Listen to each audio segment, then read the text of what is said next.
This video contains spoilers for The Shining, both the 1980 film by Stanley Kubrick and the 1977 Stephen King novel.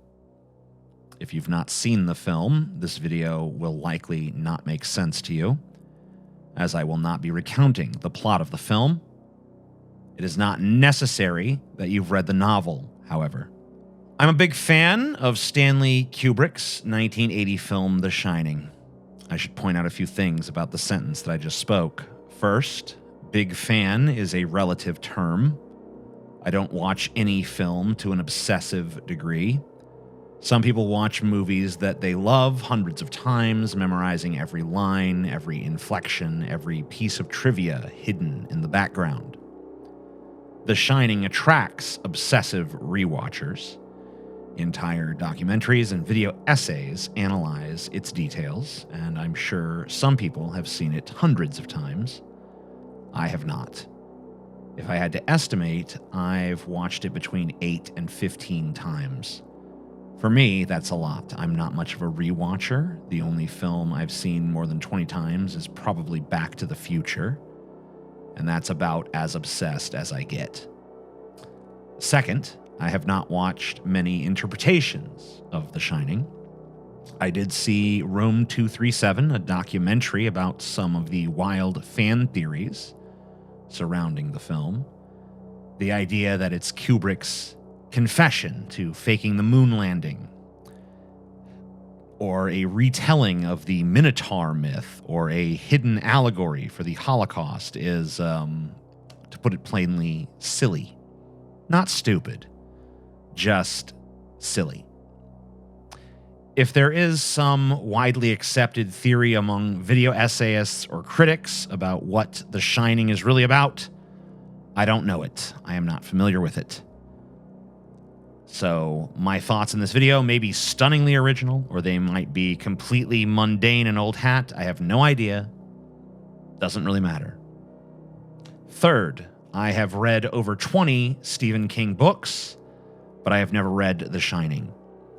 The reason is petty. I love the film, and King's criticism of it annoys me. He has rubber-stamped a parade of terrible adaptations of his work, but when an actual auteur makes a masterpiece based on one of his books, he trashes it.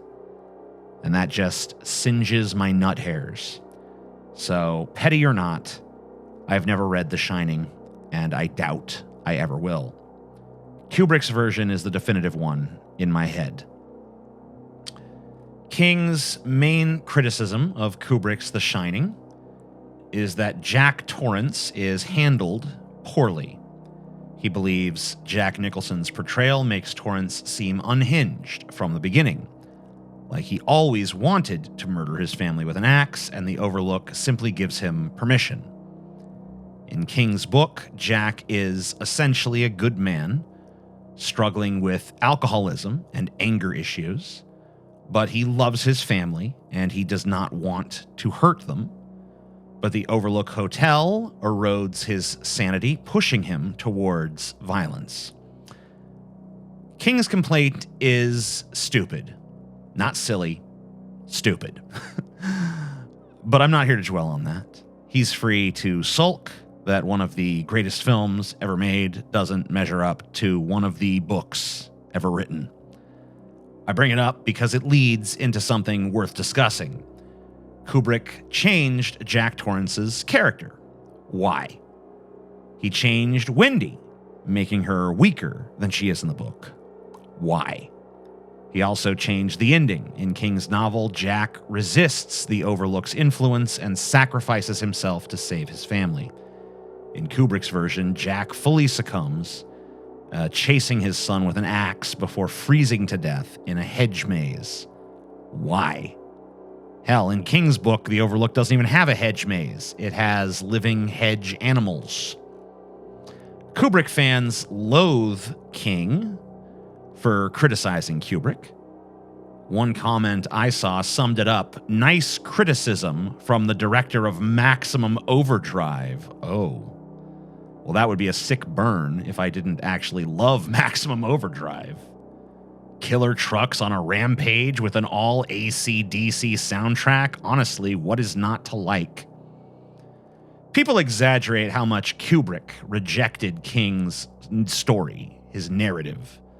They act like he took the bare minimum from the book and did his own thing. But that's not true.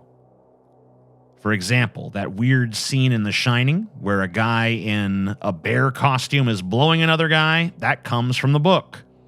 It's actually supposed to be a dog costume. I always thought it was a bear. And it ties into a backstory about a character named Horace Derwent, a former owner of the Overlook Hotel, who humiliated one of his lovers by making him dress as a dog and perform degrading acts for his amusement. A lot of King's ideas were not discarded, but were merely tweaked. The living hedge animals, which I think we all agree would have looked absolutely ridiculous on film, became the hedge maze. The daughters of Delbert Grady, who were mentioned in the book, Kubrick decided to make them twins. In the book, Jack uses a mallet to chase his family. In the film, he uses an axe. In the book, room 217 is the ominous hotel room. In the movie, it's room 237. By the way, the reason for this change was not Kubrick sending some sort of hidden signal to the audience, as some have speculated. It was simply that the hotel he was filming at did not want him to use an actual room number, fearing that guests would then avoid that room, which I think is honestly a very terrible reading of human psychology, because I think people would love to stay in that room. People would be begging to stay in that room, but whatever. Wendy discovers Jack's insanity in the book through his incoherent manuscripts. But in the film, Kubrick distills that horror into a single terrifying sentence: "All work and no play make Jack a dull boy," repeated over and over again for pages and pages. Even the famous "Here's Johnny" line, which was improvised by Jack Nicholson, builds on the novel's scene of Jack breaking through a door to get to Wendy and Danny. Kubrick did not disrespect King's story, in my opinion. He adapted it. Every change made to the film made it more cinematic.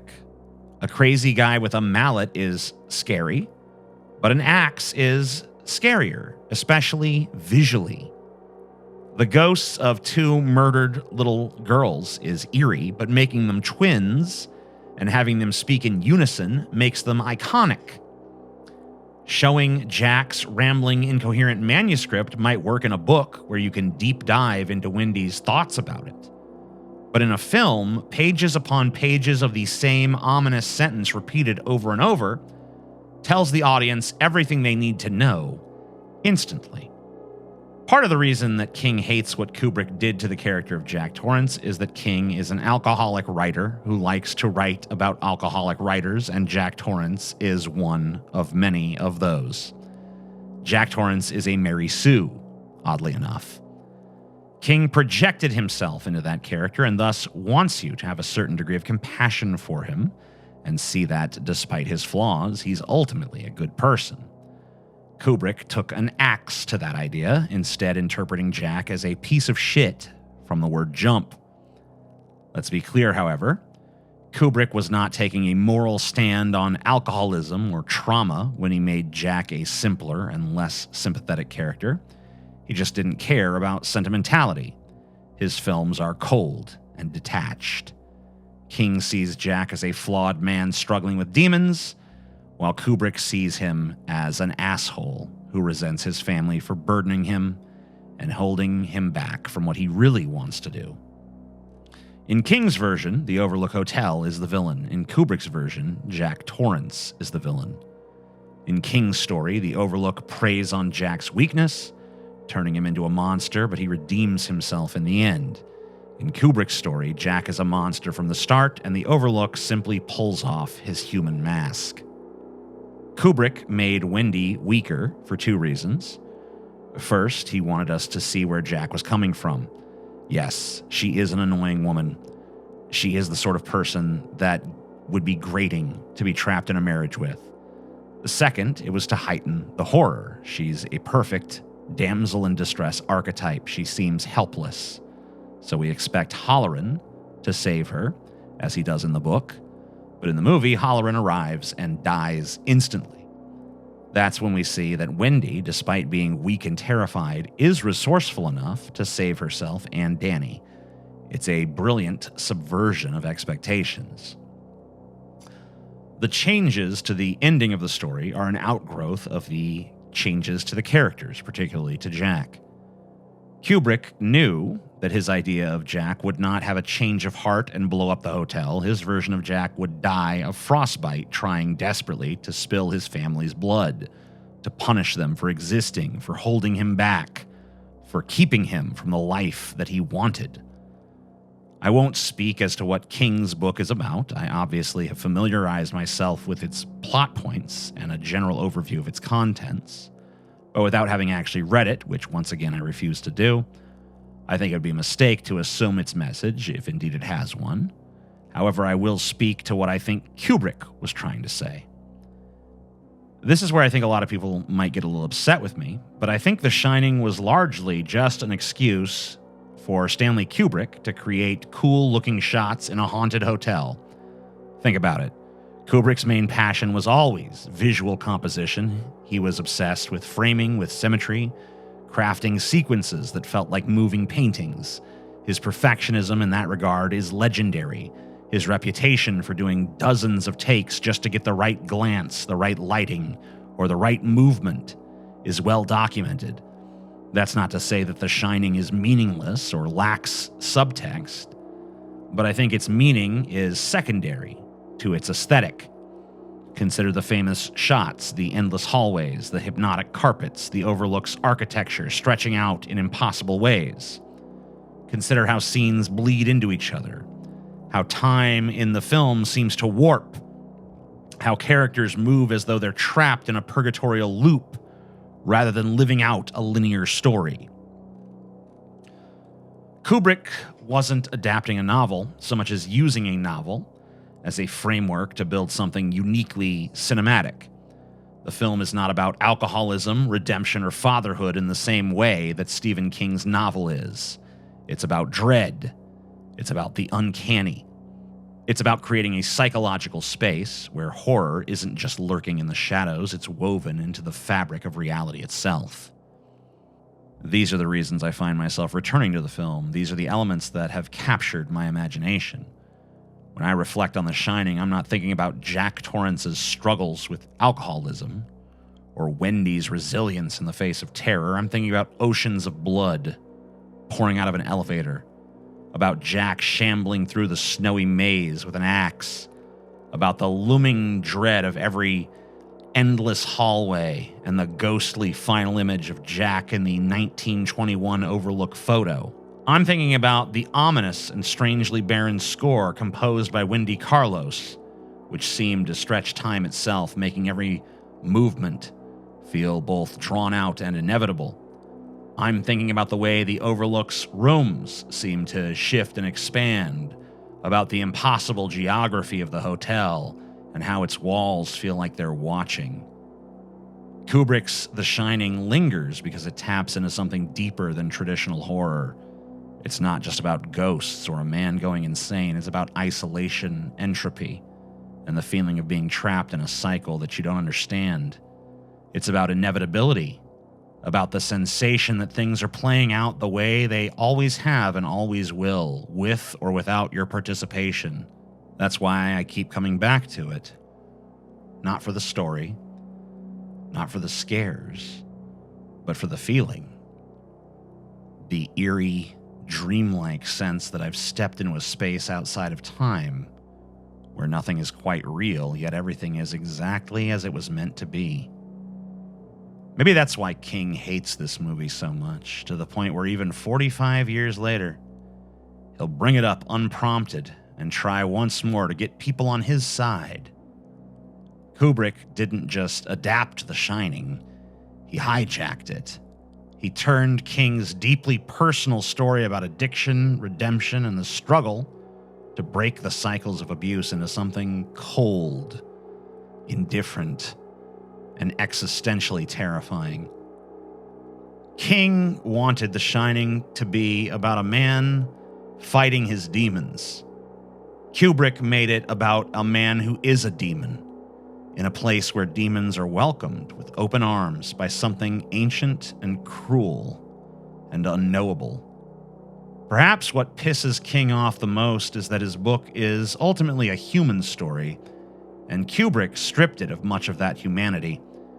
He made The Shining about inevitability, about the inescapable pull of the past, about forces too big and powerful to fight against.